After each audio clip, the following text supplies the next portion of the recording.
Hello mga palangga! Welcome to my vlog. For today's video ay prenatal check-up ko po ngayon, monthly prenatal check-up. So ngayon, pupunta po tayo doon at titingnan natin guys kung yung doctor mag-request pa ng ultrasound para sa gender ng ating baby. So ayan, meron na tayo dito prenatal notebook, meron na tayong tubig. So, tara na mga palangga.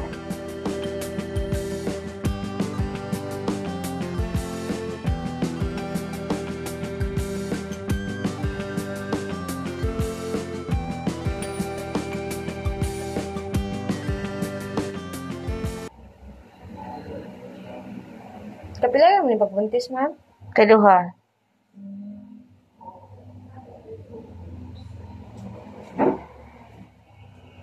Sakit? Okay lang. Kapila ka mong sipa? Oh, ready rin niya, diha. Nag-iwan ko siya.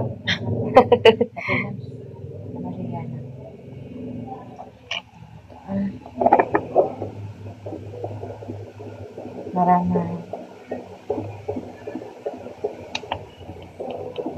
Ano yung heart at baby, mama? Okay.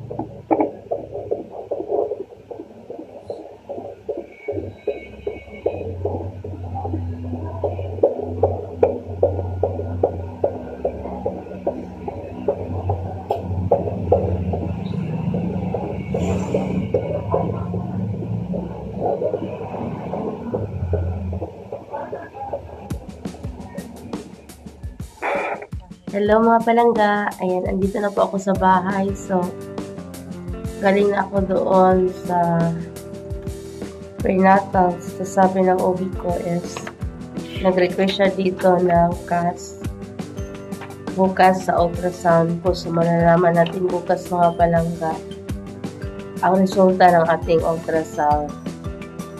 So, based sa aking mga laboratory is okay naman lahat, yung pap smear, lahat ng laboratory test is okay, wala namang problema. At saka yung heartbeat ni baby, okay lang din. So, that's all for today mga palangga. Update ko lang kayo sa aking 22 weeks pregnancy journey. Bye-bye!